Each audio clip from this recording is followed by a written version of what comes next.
Paz do Senhor, meus irmãos, estamos aqui para gravar mais um vídeo sobre o ensino da palavra. E hoje nós queremos falar sobre uma festa comemorada no mundo todo, uma festa religiosa, que na verdade Deus estabeleceu, isso está na Bíblia, mas para o povo judeu, que essa festa era para lembrar, comemorar, em uma forma de agradecimento do livramento que Deus deu na saída do Egito, que é a Páscoa. Pois a palavra hebraica para Páscoa quer dizer passar por cima, passar por longe. Foi quando o sangue do cordeiro foi, por ordem divina, passado nos umbrais da casa de cada judeu, e o anjo da morte, que ia vir para matar os primogênitos do Egito, todos, independente de quem seja. Quando visse o sangue, passava por fora, passava por cima, ou passava por longe. Então, foi um livramento que Deus deu através da proteção do sangue do cordeiro. Mas, como eu volto a dizer, isso foi uma aliança que Deus fez com o povo de Israel, não com o gentil, nem com os cristãos.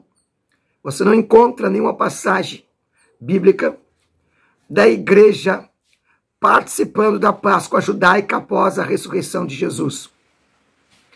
O próprio Jesus inaugurou uma nova Páscoa, agora com o nome de Santa Ceia, porque antes da Páscoa, o próprio Senhor Jesus participou da Páscoa que ele chamou, a Páscoa que era ceia. Na Páscoa dos judeus tinha um cordeiro morto, na Páscoa do judeu tinha ervas amargas.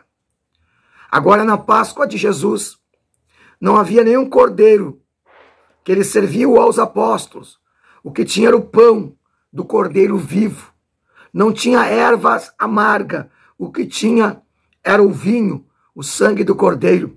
Veja, dali para frente, que Jesus estava inaugurando, estabelecendo a nova igreja, estabelecendo nova dispensação, uma nova raça chamada cristianismo, ou cristão. Estava estabelecendo agora uma nova forma de lembrar, de comemorar a saída do Egito espiritual, do Egito físico, judeus, Páscoa, ervas amargas, cordeiro morto. Agora, a saída do Egito espiritual, Santa Ceia, pão simbolizando o corpo do cordeiro ressuscitado, cordeiro vivo, suco de uva simbolizando o sangue do cordeiro vivo que morreu e ressuscitou. Mas eu quero vos falar nesse dia sobre promessas vazias da Páscoa. Mas antes, quero te convidar a você a se inscrever no canal, nosso canal, embaixo. Está escrito em vermelho, inscrever-se. Você clica ali automaticamente, está escrito. Deixe seu like, seu comentário. E vamos estudar um pouco sobre a Páscoa, as promessas vazias da Páscoa. Quero ler um texto que se encontra em Lucas 24, no capítulo 24, versículo 1 ao 5. Acompanhe comigo. No domingo bem cedo, as mulheres foram até o túmulo, levaram o perfume que havia separado e preparado para passar no corpo do mestre. Elas viram que a pedra tinha sido tirada da entrada do túmulo. Porém, quando entraram, não acharam o corpo do Senhor Jesus. E não sabiam o que pensar. De repente apareceu a elas 2 homens vestidos com roupa muito brilhante. E elas ficaram com medo, se ajoelharam, encostaram o rosto no chão. Então os homens disseram para elas: por que vocês estão procurando entre os mortos aquele que está vivo? Esse era o anúncio da ressurreição do Senhor Jesus. Bem, os irmãos têm ouvido que eu estou com a garganta bem irritada. Nós tivemos vários eventos de oração e por isso a minha garganta se irritou. Eu não posso esperar para uma melhora para fazer esse vídeo. Bem, como eu disse, as mulheres foram ao sepulcro para ali preparar, embalsamar o corpo de Cristo. Mas Jesus não estava mais, ele tinha ressuscitado. Com a morte e a ressurreição de Jesus, ele estabelece uma nova dispensação da lei dos judeus para os gentios, graça. De Israel para todas as nações, da festa da Páscoa para a ordenança da Santa Ceia, das ervas amargas do cordeiro morto para o cordeiro ressuscitado, o judaísmo para o cristianismo, do reino de Israel para a igreja. É uma grande revelação, mas o cristianismo, ele tem pelo menos 3 colunas de verdades espirituais. Quais são? Primeiro, o nascimento virginal do Messias. Deus se fez homem, onde Paulo fala em Filipenses capítulo 2, sendo em forma de homem, melhor, sendo em forma de Deus, não teve usurpação ser igual a Deus, mas antes se humilhou e veio em forma de servo. Depois, a segunda coluna é a morte no Calvário como cordeiro. Deus trouxe o cordeiro para pagar os pecados da humanidade, a qual João Batista fala no Evangelho de João, capítulo 1, versículo 29. Eis aí o cordeiro de Deus que tira o pecado do mundo. E a terceira coluna da verdade espiritual é a ressurreição dentre os mortos, a eternidade com Deus. Paulo diz que o mesmo Espírito que ressuscitou Jesus há de nos ressuscitar para nos levar para as mansões celestiais. Todas essas promessas que Deus fez, ela há de se cumprir dia após dia. Pois no mundo que nós vivemos, há um mundo de muitas promessas vazias. Se você ver, você vai encontrar muitas promessas falsas. Promessa de perder peso, promessa de ganhar massas musculares, de crescer cabelos, de melhorar a saúde, de aumentar a memória, de ter mais energia, perda de apetite, ganhar dinheiro. Mas tudo isso são promessas vazias, que faz nos desconfiar de tudo que parece bom demais para ser verdade. Mas a Bíblia nos mostra, irmãos, que as promessas de Deus nós podemos confiar, porque o próprio Deus fala no livro de Números, capítulo 23, e verso de número 29 ou 19, que diz: Deus não é o homem que minta, nem o filho do homem que volte atrás e se arrependa, pois ele cumpriu e vai prometer.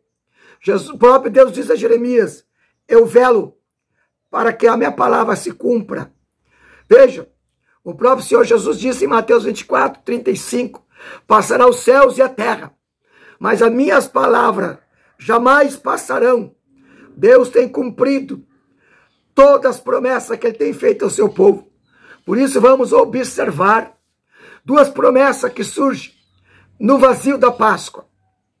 A Bíblia diz que no domingo bem cedo para os judeus, é sábado à tarde, pois o sábado dos judeus termina às 18 horas. Então, 18 horas e 1, 18 horas e 2, começa o domingo. Foi então sábado à tarde, sábado para domingo, sábado à tarde era o domingo bem cedo. A Bíblia diz que as mulheres foram para o sepulcro, Maria Madalena, Maria mãe de Jesus, e a mãe de Tiago. No caminho do túmulo, elas precisavam passar pelo Monte da Caveira, Monte de Gólgota. E quando elas passaram, elas observaram as 3 cruzes que ali estavam. Mas a cruz do meio chamava a atenção dela, pelo menos por 3 características. Primeiro, havia uma placa em cima daquela cruz do meio, onde foi crucificado Jesus, que estava escrito uma placa em grego, hebraico e aramaico: Rei dos Judeus. Segunda característica, a cruz estava toda ensanguentada. E a terceira, que a cruz estava vazia, revelando que o nosso Senhor pagou o preço. Ele desceu da cruz. Ele pagou o preço pelo pecado de toda a humanidade. Porque o apóstolo Paulo escreveu no livro de Romanos, capítulo 3, versículo 23, pois todos pecaram e separados da glória de Deus estão. Todos nós pecamos. Todas as pessoas que você pode ver, falar, conhecer, todos pecaram. Por isso que em Romanos 6, 23, Paulo diz: e o salário do pecado é a morte, morte, inferno, condenação. O nosso destino, nosso endereço antes da morte e da ressurreição de Jesus era o inferno. Quando Deus olhava antes da morte de Jesus, no livro da vida, no livro que está o nome de cada pessoa, que está nas mãos de Deus, Deus podia olhar aquele livro e dizia: todos pecaram, culpado, pecado, conta a pagar, endereço ao inferno. Por isso que João Batista disse, Evangelho de João, capítulo 1, versículo 29, eis o Cordeiro de Deus, que tira o pecado do mundo. Aleluia! Para resolver nossa conta com o pecado, Jesus pagou o preço, mas para ele fazer isso, ele precisava ser o Cordeiro sem pecado. Foi o único ser humano que andou nessa terra, que nunca pecou. Buda, Maomé, Davi, Moisés, homens religiosos, neste mundo todos pecaram, por isso deitaram na sepultura. Porque, volto a dizer, o salário do pecado é a morte. Adão, o pai da humanidade, nos contaminou através do pecado original lá no Jardim do Éden.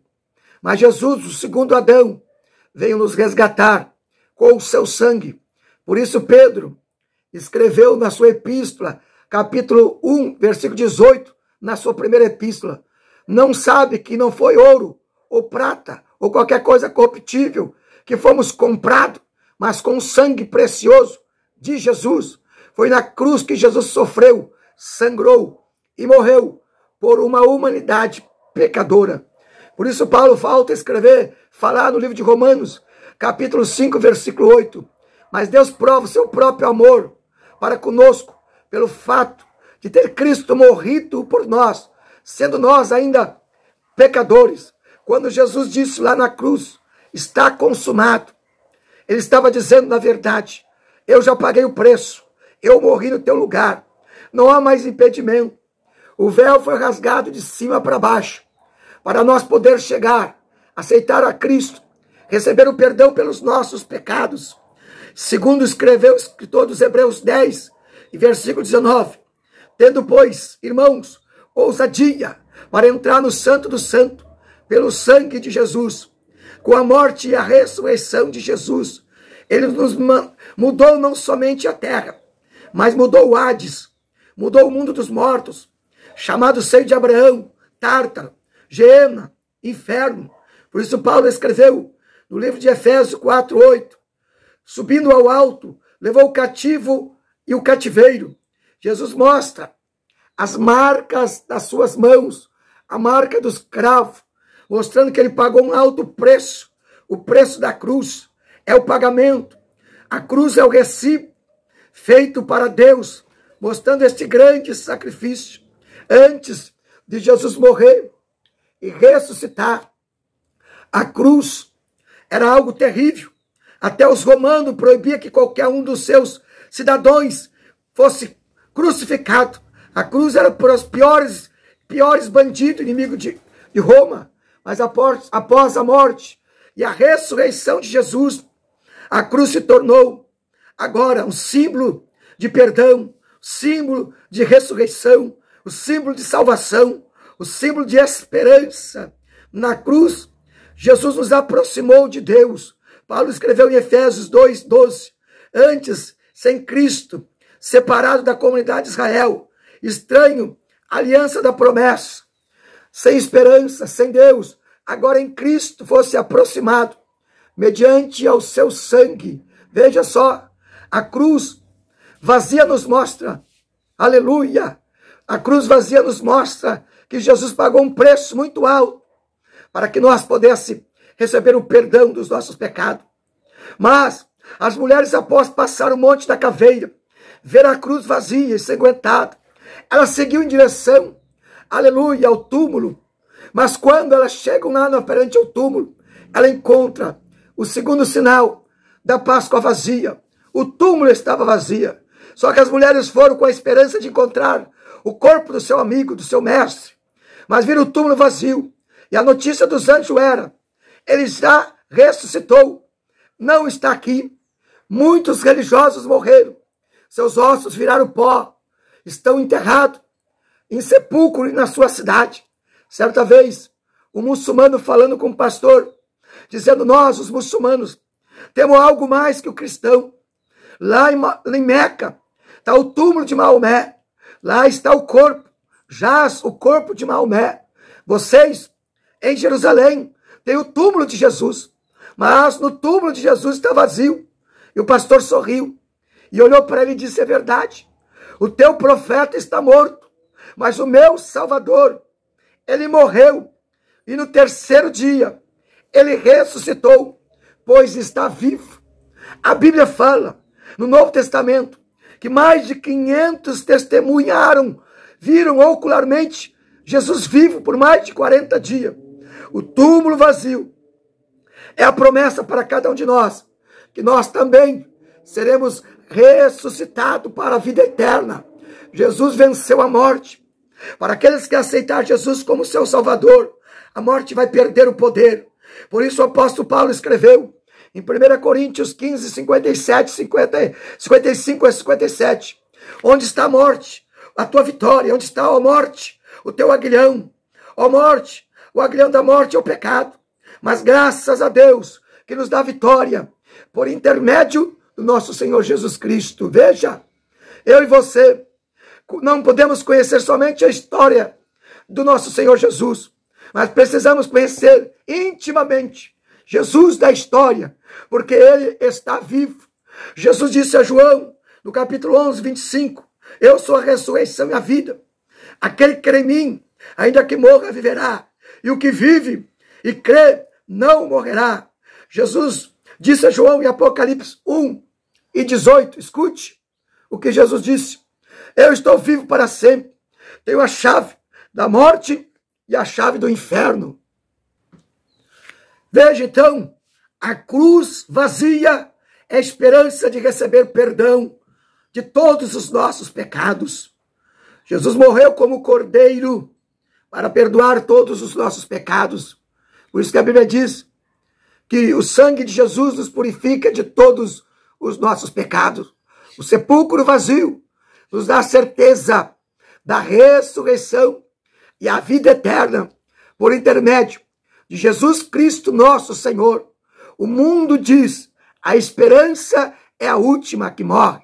Mas a Bíblia Sagrada nos dá uma esperança muito maior, pois ela diz que a nossa esperança, ela já morreu, e no terceiro dia ressuscitou, e vive à destra do Deus Pai, e nunca mais morrerá, porque ele é Deus, que se assenta ao lado do trono da glória. E ele é o Cordeiro, ele é o leão, ele é a porta, ele é o Salvador. Não há outro caminho, salvação e perdão. Você que tem muitas religiões, você que acredita em tudo que é tipo de espiritualidade, você tem uma tendência espiritual, mas isso não te basta.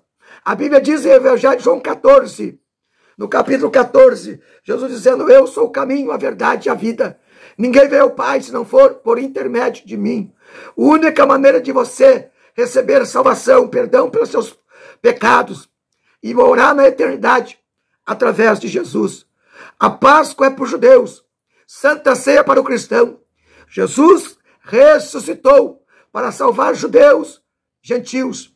E eu te convido, à véspera da Páscoa, você não procurar peixe, nem chocolate, e nem se preocupar com estas festividades religiosas apenas de legalismo e mortas, mas eu quero te convidar a encontrar aquele que está vivo, Jesus Cristo, porque João disse, o apóstolo, em livro de Apocalipse, eu vi o Senhor assentado no seu alto e sublime trono, revelando o que disse Isaías capítulo 6. Jesus viu o mesmo que os profetas das antigas alianças viram. Ele está vivo e reina para sempre. Que você tome uma decisão de encontrar-se com Jesus. Deus abençoe a todos. Fique com a paz, em nome de Jesus.